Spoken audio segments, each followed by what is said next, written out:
Boa tarde a todos. Boa tarde. Muita alegria estar aqui com vocês. Esse sábado maravilhoso. Sábado de sol, né? Gostoso. Hoje vou falar um pouco sobre amor. Jesus ele fala o seguinte: amar ao próximo como a ti mesmo. Só que antes de falar do amor, né? Essa frase, amar ao próximo como a ti mesmo, eu vou ter que retornar lá no Evangelho de João. No João Evangelista, lá no comecinho, lá no prólogo, quando ele fala o seguinte, olha só que maravilha, cadê? Que João fala para nós, até chegar a esse momento que, aqui, Ministério do Precursor, não, tá no Lucas. Eita, cadê o João? João veio.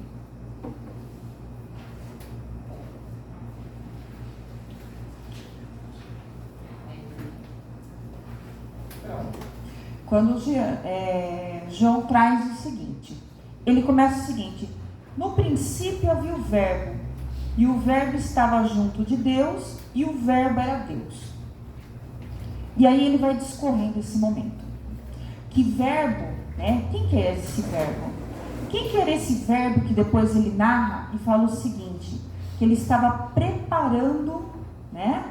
Ele fala o seguinte, ele estava no princípio junto de Deus, todas as coisas foram feitas por meio dele, e sem ele nada se encontra feito e se faria. Nele havia vida, e a vida era a luz dos homens, e a luz brilha na treva, e a treva não a reteve. Houve um homem enviado por parte de Deus, cujo nome era João, esse é João Batista, que veio para dar testemunho e testemunhar a respeito da luz, para que todos crescessem por meio da luz.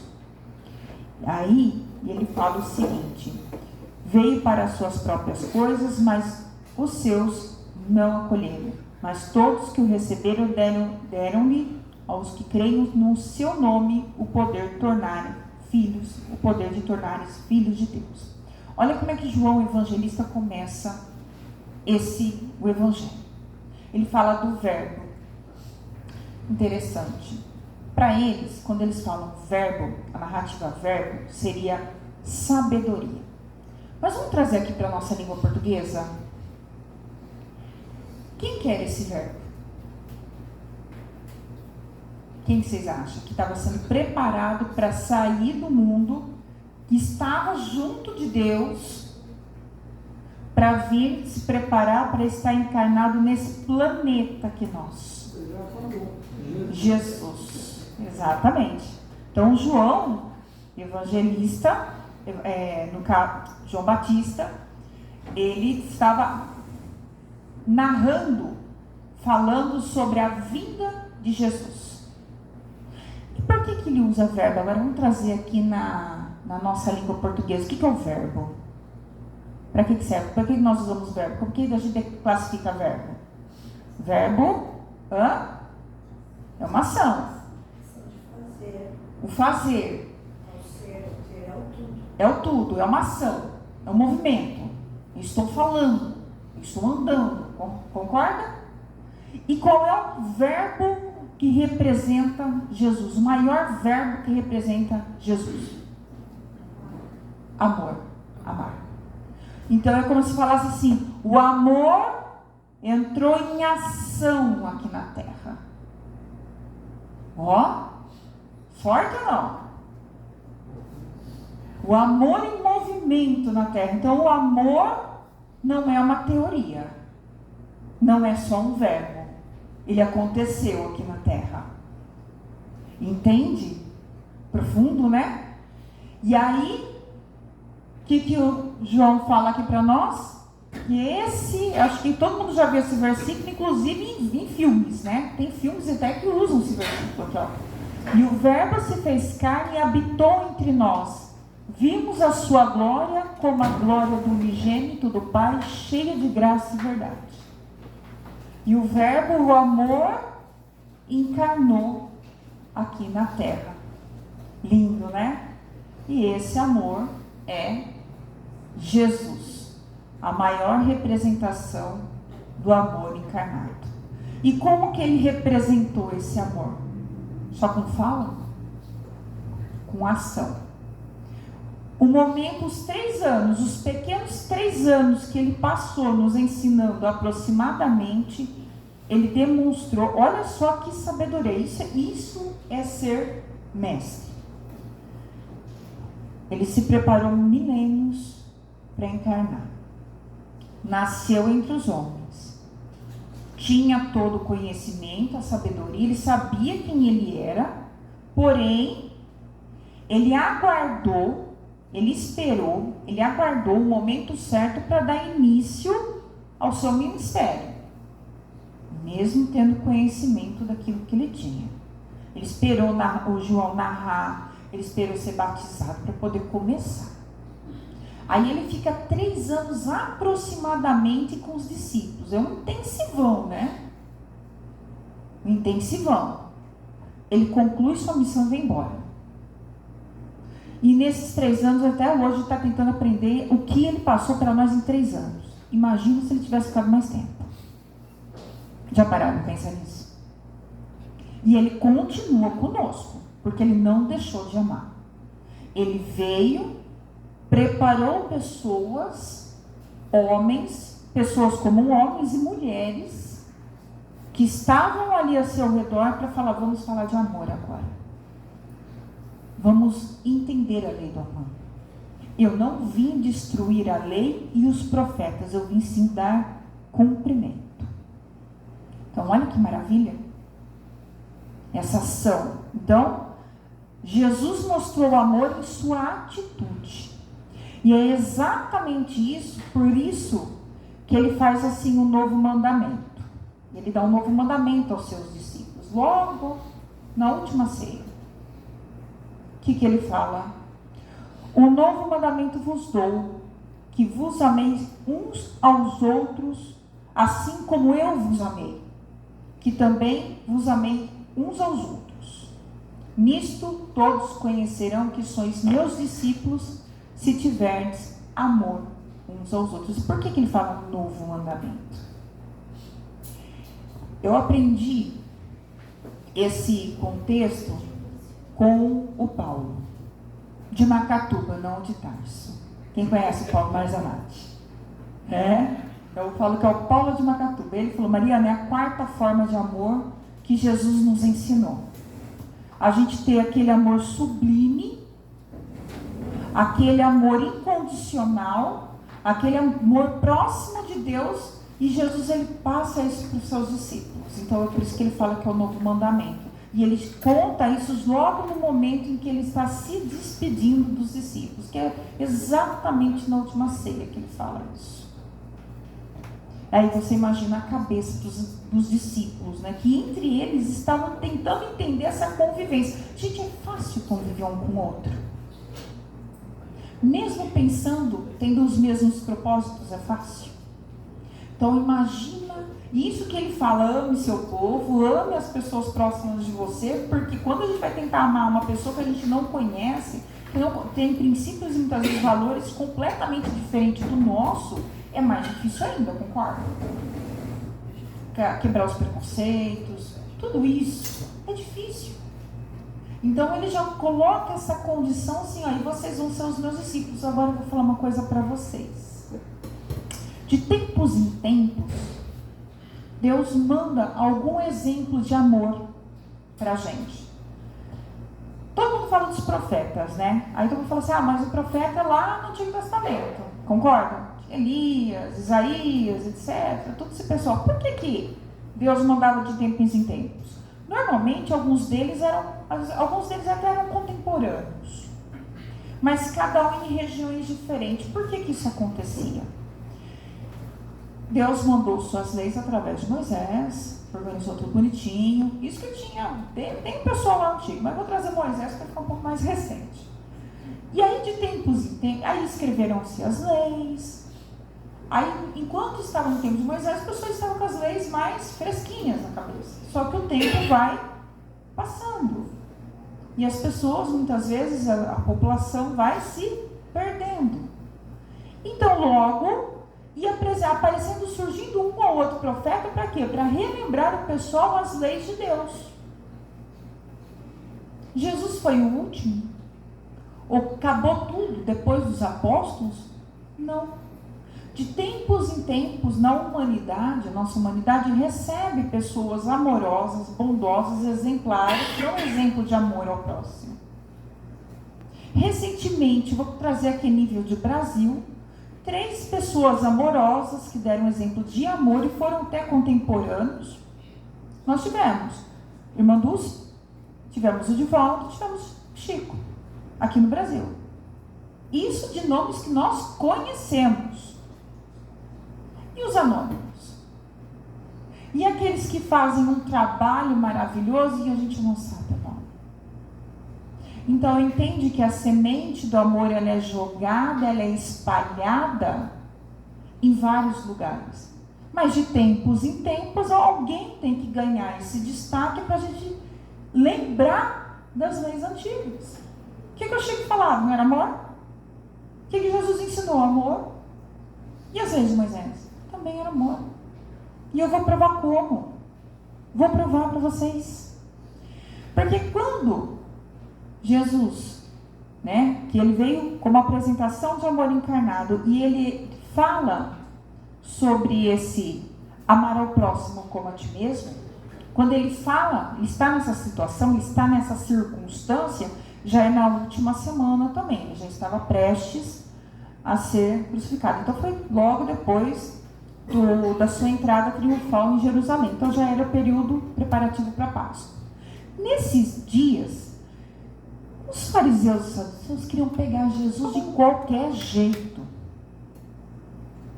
Tanto que, sabe aquela frase, daí a César, que é de César, a Deus, que é de Deus? Sabe-se esse momento? Esse momento? Eram eles tentando testar Jesus de todas as formas para pegá-lo em contradição, para poder denunciar. E quando alguns fariseus e saduceus chegam até Jesus, chegam até Jesus, e eles falam o seguinte, tá aqui. Oi? Ah, tá.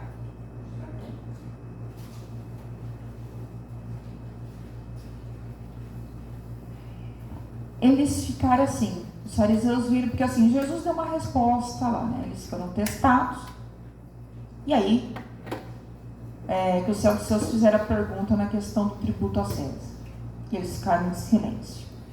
Aí alguns fariseus chegaram para Jesus, nesse momento, e interrogou: mestre, qual é o grande mandamento da lei? Para ver se pega em contradição. O que ele responde? Amar a Deus, o Senhor teu Deus, com todo o teu coração, com toda a tua alma e com toda a tua mente. Então, só por aí, ele já resumiu os 3 primeiros mandamentos. Que é amar a Deus sobre todas as coisas, não fazer, isso aí está lá no livro do Levítico. Não fazer imagens, não tomar o seu nome em falso testemunho e guardar dia de sábado. Porque esses 3 mandamentos é adoração a Deus, é respeito a Deus. Então, só esse amar a teu Deus aí, ele já resumiu. E aí ele fala o seguinte, e esse é o primeiro e grande mandamento. O segundo é semelhante a este, porque se você ama a Deus, você ama o próximo. E aí ele fala, amar ao próximo como a ti mesmo. Só que não foi ele que inventou essa frase. Ele não inventou. Sabe de onde ele tirou isso? Lá das leis de Moisés, lá em Levítico. E em Levítico, para quem não sabe, para quem não conhece, quando a gente pega a Bíblia, os 5 primeiros livros da Bíblia, começa pela Gênesis, então é toda aquela história do povo hebreu, desde Adão e Eva, e vai até o José do Egito, que entra lá no... Aí quando você tem o livro do Êxodo, você tem a história de Moisés, a saída do pessoal da escravidão do Egito, e aí você tem até o momento em que Moisés morre, aí são os quatro livros, que ele desencarna, que ele morre, e aí começa o reinado, a liderança de Arão, que é o seu irmão. Nesse meio tempo, quando a gente fala Levítico, esse livro do Levítico significa leis. Então são as leis. Ele recebeu os 10 mandamentos e mais uma série de leis, algumas delas até leis sociais, tá? Para quê? Para que aquele pessoal pudesse se organizar. E numa dessas leis, Jesus cita. Ele fala o seguinte, está lá em Levítico, capítulo 19, versículo 18.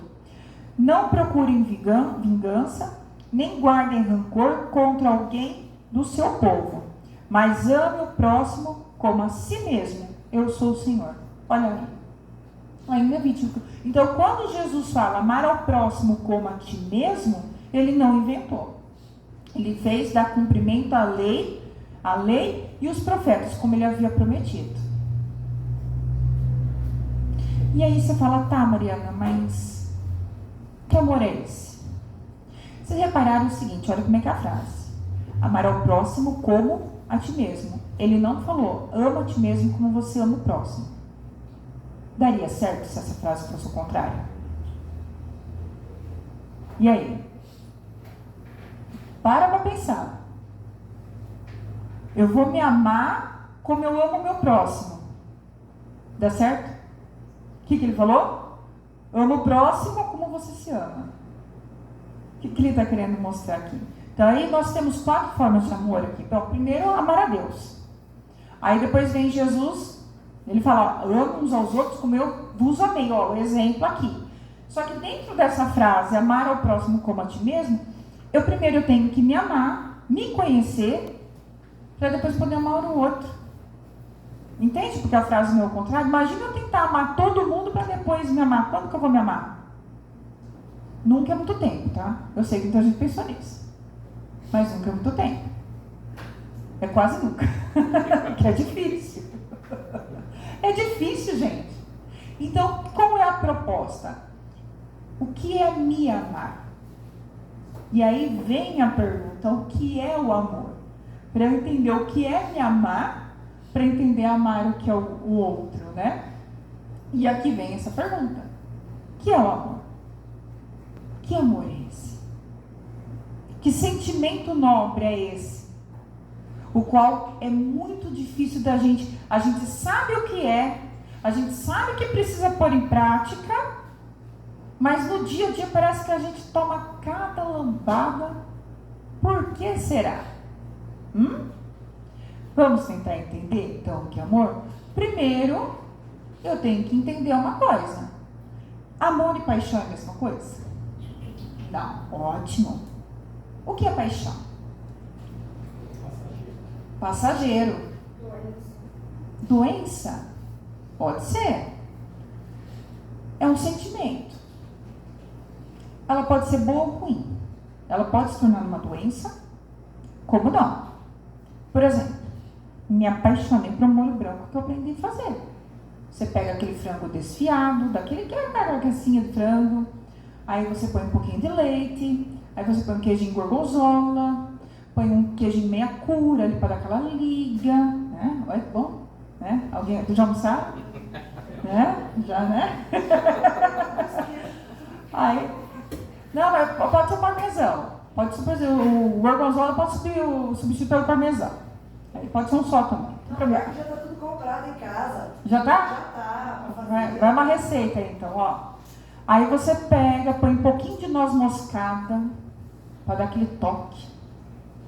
E aí, a hora que estiver prontinho, você pega algumas folhinhas de rúcula e só coloca e abafa.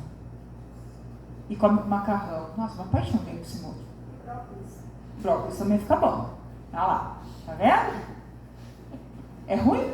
Vai se apaixonar por molho? O que é paixão? Paixão, você disse, é algo passageiro. Mas é aquilo que te impulsiona a fazer uma coisa. Me apaixonei tanto pelo molho de branco que eu me apaixonei por fazer outros molhos. E aprendi a cozinhar. Olha que legal.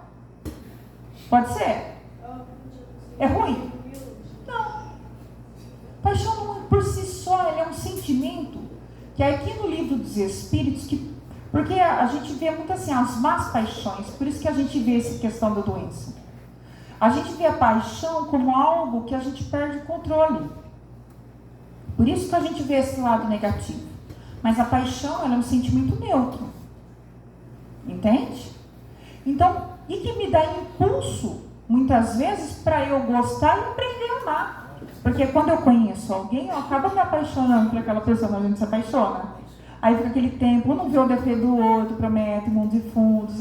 Aí o tempo vai passando e um começa a olhar pro outro. Mas você não tinha essa espinha? É ou não é? Mas você não tinha essa espinha, mas você não tinha essa pochete. Não é ou não é?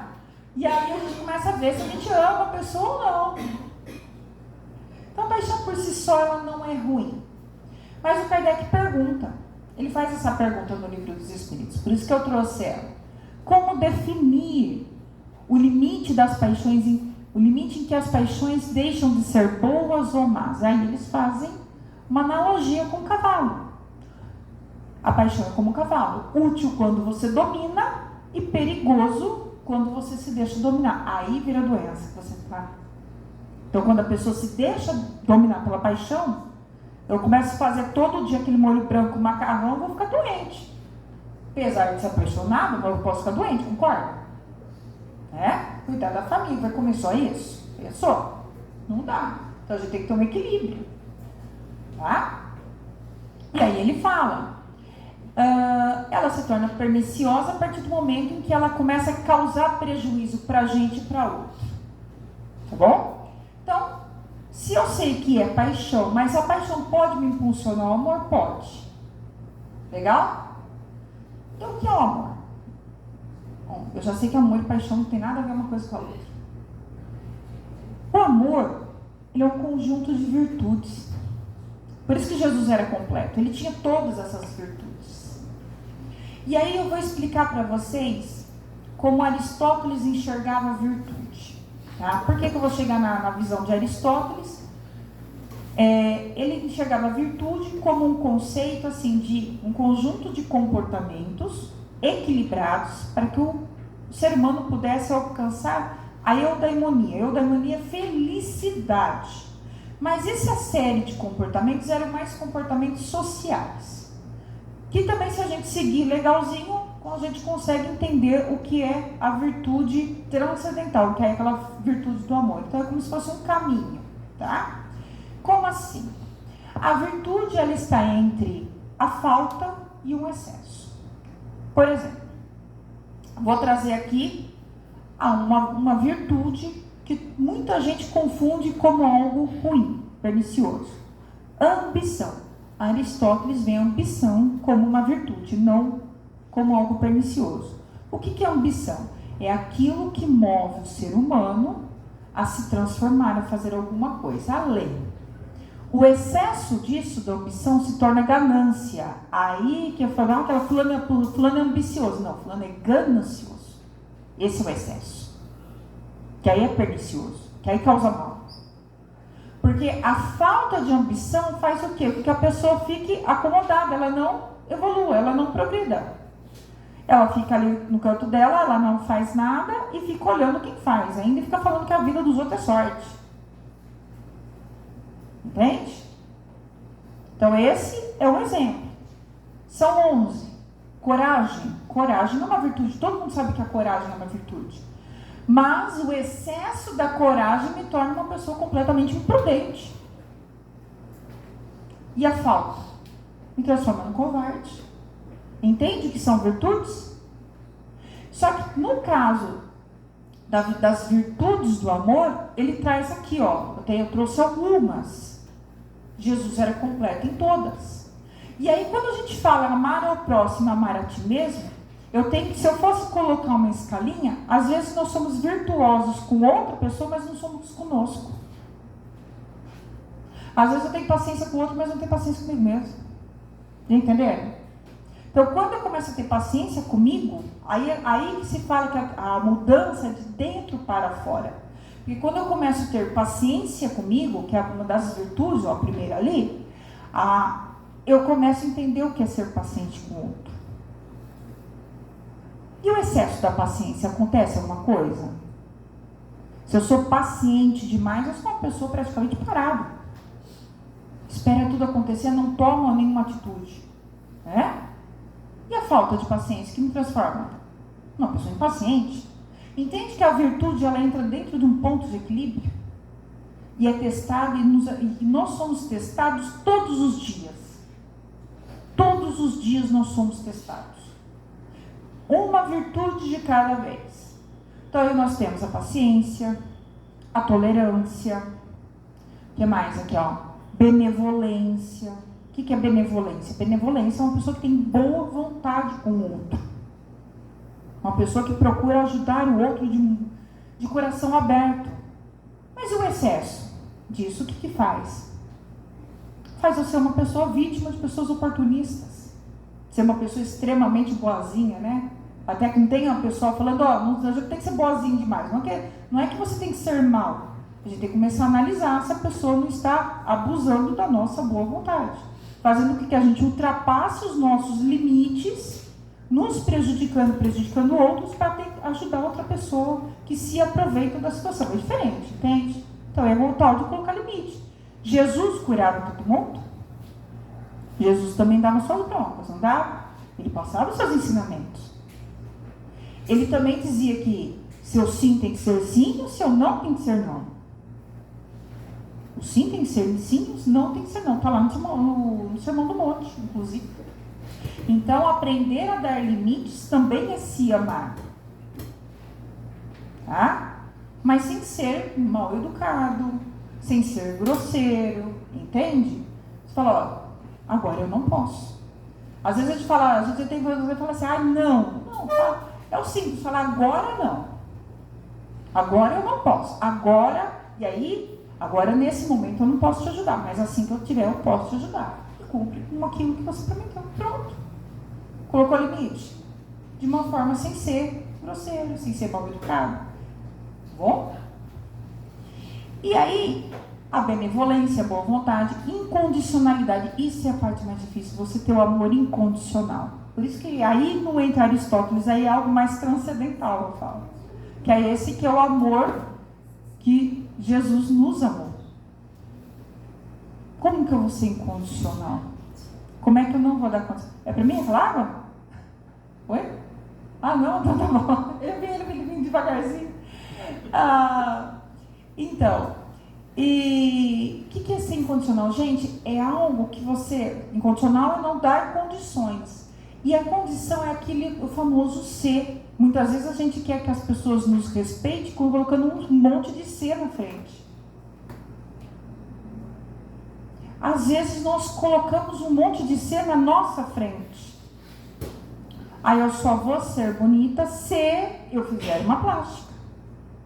Eu só vou me achar assim se tal. E muitas vezes nós vamos até colocando em nós mesmos um monte de regras que se a gente para e olha, não tem o menor sentido. Entende que é o amar a si mesmo para depois amar o outro? Se eu começo a não é colocar regras, aquela condição assim, olha, eu não vou me prejudicar, meu parâmetro é não me prejudicar, obviamente. Mas se eu começo a pegar mais leve comigo, eu vou aprender a pegar mais leve com o outro. Vou ser menos exigente. Até ter esse amor incondicional de Deus que fala, não, cada um no seu tempo e vamos respeitar o tempo de cada um. Algumas pessoas vão entender o nosso amor de uma forma mais rápida e outros de uma forma mais lenta. Mas cada um vai entender o seu tempo. Isso é difícil. Principalmente quando as pessoas estão do nosso lado e a gente vê que aquele caminho, por mais que você não intervir, é muito difícil. É muito difícil. Tá? Maturidade, para amar tem que ser maduro. Tem que ser uma pessoa madura. Uma pessoa imatura, ela não vai entender o que é o amor, porque ela vai ser egoísta. Uma pessoa imatura, o que ela é? Egoísta. Ainda está, mas sou eu. É aquela questão da vítima, aquela vitimização. Tá? Respeito, capacidade de perdoar. O perdão. Gente, perdão é uma pedra que a gente carrega. E eu vou depois falar dessa pedra. Essa pedra. Lealdade, humildade, caridade, compaixão, generosidade. Então são esses grupos, né? São essas virtudes que faz com que eu entenda o que é o amor. Aí sim, amar a mim mesmo, entendendo, trazendo essas virtudes para mim e eu, consequentemente, trago para o outro. Mas não de forma egoísta, não estou trazendo essa parte egoísta, é através da reforma íntima. Quando nós fazemos a reforma íntima, nós vamos entender todo esse processo. E eu vou trazer de uma forma bem simples. E não tem como não falar de amor, não falar e não trazer o recado de Paulo de Tarso. Não é o de Macatuta. Esse aqui. A carta que ele escreve aos Coríntios, né? Quem escutou aquela música do Monte Castelo, né? Ele pega um trecho, ou quem é literato, né, que gosta de Camões, ele também usa esse trecho também da carta de Paulo. Ainda que eu falasse a língua dos homens e dos anjos, e não tivesse amor, seria como metal que soa, ou como um sino que tine. O que ele quer dizer aqui? Ainda que eu falasse tudo, que eu entrasse todo nesse cosmo, mas sem o sentimento do amor, eu vou ser um sino xoxo, feito de metal xoxo, que não dá aquele badalo, aquele bem, sabe? Já viu aquele metalzinho xoxo? É o símbolo, é um sino sem o badalo. Não adianta, torna inútil. E aí ele fala: e ainda que tivesse o dom de profecia e conhecesse todos os mistérios e toda a ciência, e ainda que tivesse toda a fé que transportaria os montes, e não tivesse amor, nada seria. De que adianta praticar a caridade, fazer tanta coisa, se divulgar, mas sem amor? Entende o que ele quer dizer? Ele traz aqui a maior concepção de amor. Não adianta. Tudo que a gente tem que fazer de coração aberto. Tudo. Desde daquele alimento que a gente prepara de manhã. Sabe? Café da manhã, o almoço, o arrumar o nosso ambiente, o trabalho da gente com amor, acontece muito mais. Parece que flui o ambiente, se doando. Não importa o trabalho. Não importa. E aqui ele fala: e ainda que eu distribuísse toda a minha fortuna para o sustento dos pobres, e ainda que entregasse o meu corpo para ser queimado, e não tivesse amor, nada disso me aproveitaria. Não adianta me martirizar sem amor. De que adianta? Entende? A pessoa está fazendo dali para fora. O que vale é por dentro. É aqui de dentro. Tá? O amor é sofredor, é benigno. O amor não é invejoso. O amor não trata com leviandade, não se ensoberbece, não se porta com indecência, não busca seus interesses, não se irrita, não suspeita mal. Olha que lindo! Isso é amor. E aqui ele continua: não folga com a injustiça, mas folga com a verdade. Tudo sofre, tudo crê, tudo espera, tudo suporta. Esse é o amor genuíno. Aquele que Jesus fala para nós: amai uns aos outros como eu vos amei. É fácil? Não. Mas o que eu posso fazer para construir um jardim de amor? E aí eu vou dar um exercício para a gente fazer, que vai fazer com que a gente colha as flores da alegria, as rosas amorosas, os girassóis alegres, os lírios da paz. Vou dar esse exercício aqui. E o amor nunca falha, mas havendo profecias, serão aniquiladas. Havendo línguas, cessarão. Havendo ciência, desaparecerá. Porque em parte conhecemos, em parte profetizamos. O que ele quer dizer em parte aqui? Porque nós conhecemos a teoria. A hora que nós conhecemos o todo, assim como Jesus, a gente vai entender que toda essa teoria cai por terra e nós teremos esse amor em ação, como Jesus. E Jesus já falou pra gente: vós sois deuses, pode fazer o que eu faço, muito mais. O que ele está dando para nós? A condição de nós transformarmos nossas vidas com amor. Ah, Mariana, eu vou dar saltos, vou dar pulos. Uma questãozinha de cada vez. Uma questãozinha de cada vez.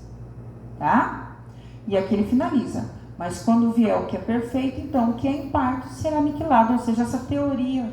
Porque nós estamos ainda na teoria, nós estamos aprendendo ainda. Lembra que eu falei para vocês, gente? Jesus veio em 3 anos tentar ensinar o que é amor. E nós estamos há 2000 anos tentando entender o que ele ensinou para nós por 3 anos. Imagina se nós ficássemos mais tempo com ele. Ele soube dar a medida certa para nós. Mas a hora que nós entendermos isso, nós vamos dar outro salto. E aí nós vamos poder passar mais tempo com ele. Olha que maravilha. E aí, só para finalizar, vamos cultivar um jardim de amor. Como que a gente mexe com a terra? Quem gosta de jardim aqui? Flor, né? Primeira coisa que a gente tem que fazer, quando a gente está com aquele jardim feinho, o que a gente tem que fazer? Arrancar. Limpar. Tem que limpar. Tem que podar aquela roseira. Quem gosta de rosa aqui, você vê que rosa, quanto mais você poda, mais linda ela fica, né? Ela adora ser cortada. Ela cresce aqueles galhos, aí você corta. Dá uma dó, pois não? Limpar e cuidar. Perfeito. Maravilha. Limpar e cuidar. Exatamente. E aí, como que a gente limpa? Esse é o processo mais difícil. O que eu falo que é o mais trabalhoso. Porque até arrancar, a gente vai pôr a mão em um monte de espinheiro. Tem um monte de pedra. Eu falo que é o processo mais difícil. E o que é o símbolo desse limpar o jardim? É a reforma íntima. Sabe aquelas ervas daninhas? São aquelas nossas imperfeições que a gente precisa corrigir, que a gente tem que arrancar. São aqueles sentimentos que a gente tem que arrancar. Entende? As pedras, as nossas mágoas são pedras que impedem que eu consiga cultivar o meu jardim. Como é que eu vou deixar uma terra fofinha, bonitinha, cheia de pedra? Como é que eu vou cultivar o amor sentindo ódio? Raiva de alguém. Entendeu? Então, o que eu tenho que imaginar? Aquela mágoa que eu tenho, transforma numa pedra. Mas pega uma pedra mesmo, um tijolo. Faz de conta. Faz de conta aqui, ó. É uma pedra aqui, ó. Faz de conta que esse aqui é o tamanho da minha mágoa. A princípio, materializei isso aqui. A princípio, eu consigo carregar? Consigo. Fica 1 hora, fica um dia, vai tomar banho, vai dormir carregando isso aqui. Vai chegar uma hora que eu não aguento mais olhar para isso aqui. Aí o que eu tenho vontade de fazer? Não é jogar na cabeça de quem me magoou. A gente está falando de amor. É igual do limão, não é para tacar o limão. Pega a pedra, coloca numa capelinha, monta uma estrada, faça algo, se livra dela. Quando você se livra de um peso. Isso é perdão. Quando a gente trabalha a mágoa, isso é perdoar. É pegar aquela pedra que me incomoda e vai para a capelinha. Vai para um jardim, usa para outra coisa. Mas não carrega. Isso é perdão. Quando eu consigo fazer isso, eu consigo arrancar todas as pedras. Aí o jardim, o solo fica lindo, né? Quando tá quem já viu aquele campo arado, assim, uma coisa linda, maravilhosa? Aí é o cuidado que você falou. Aí é o cuidado. O que a gente vai fazer com a terra bonitinha, adubadinha, com oração, né, com prece? Você vai semear. O que eu vou semear? Aquilo que eu quero colher. O que eu quero colher? Amor. Então eu vou aprender a amar. Mas amor parece ser um pouquinho difícil. Eu quero colher, ser um pouco mais paciente. Vou plantar paciência. Sabe aquelas virtudes? É como se cada uma daquelas virtudes fosse uma semente. Não é mais fácil? É ou não é? É como se cada momentinho, eu tenho que ser mais tolerante, então eu vou semear tolerância. Eu quero que as pessoas sorriam para mim, então eu vou semear sorriso. Para cada coisa que eu quero colher, eu vou começar a semear. Só que quando a gente semeia, a gente acha que vai colher amanhã, né? É assim que funciona? Não. Aí você joga, aí você irriga, né? Porque depois que a gente semeia, a gente irriga. O que é irrigar? Irrigar é prece, né? Você ora para Deus, né? E vai, Deus, chove, né? E a semente vai ser lançada. Só que, infelizmente, alguns campos, algumas sementes não frutificam. Então, você tem que semear de novo. Então, eu tenho que fazer o quê? A manutenção. E a manutenção eu só posso fazer com prece, oração e ato da caridade. Isso é fazer a manutenção. Por quê? Porque se eu não cuido desse campo que eu estou trabalhando, aquelas ervas daninhas voltam. Aí é o que a gente fala que pisa na bola. Sabe aquelas pisadinhas na bola? Opa, tem uma erva daninha aqui, pisa na bola. Opa, tem uma erva daninha aqui, eu tenho que arrancar. Opa, ficou uma pedrinha de uma árvore aqui, deixa eu arrancar antes que ela cresce. Aí é a única situação que a pedra cresce. Né? A cara dele. Não, é só um sentido, é só um jeito de falar. A pedra não cresce, tá bom? Mas nesse caso, né, a mágoa vai crescer ainda como se essa pedra fosse crescendo, tá bom? E aí, eu vou fazendo a manutenção e começa a germinar. E aí, onde que jardim que nós vamos estar? Oh, que lindo, olha que jardim maravilhoso. Está com Jesus, né? Não é isso que a gente deseja? Não é ser um girassol de alegria? Ser uma árvore frutífera e dar de comer e sombra para alguém? Podemos ser? Podemos ser uma rosa de paixão, podemos ser um lírio da paz. O que mais? Que outra flor que representa um outro sentimento aqui? Uma violeta. Oi? Flor de maracujá. Flor de maracujá. Você pode até dar um fruto e acalmar as pessoas. Olha que legal. Olha que bacana. Linda a flor de maracujá. Linda. Tá vendo? Podemos ser. Esses exercícios são muito simples. A gente pode fazer até na nossa casa. Comece cultivando uma plantinha. Como se a gente estivesse cultivando um bom sentimento. Isso é um exercício. E aí, como Jesus sempre semeava a paz, ele sempre semeou a paz. Tanto que os primeiros cristãos, onde eles passavam, eles falavam que a paz do Mestre esteja. Então, eu deixo também semeando e terminando a apresentação, falando para vocês, semeando a primeira semente aqui, que a paz do Mestre Jesus esteja com todos nós, que assim seja, graças a Deus. Você faz a prece para nós, né? Faço. Vamos todo mundo serenar os nossos corações, agradecer a Deus, ao nosso Mestre Jesus e a equipe espiritual que está aqui reunida, para que a gente aproveite esse sábado iluminado, para que a gente possa retornar aos lares com essas bênçãos. Pai nosso que estais no céu, santificado seja o vosso nome, venha a nós o vosso reino, seja feita a sua vontade, assim na terra como no céu. O pão nosso de cada dia nos dai hoje, perdoai as nossas ofensas, assim como nós perdoamos a quem nos tem ofendido. Não deixeis cair em tentação, mas livrai-nos do mal.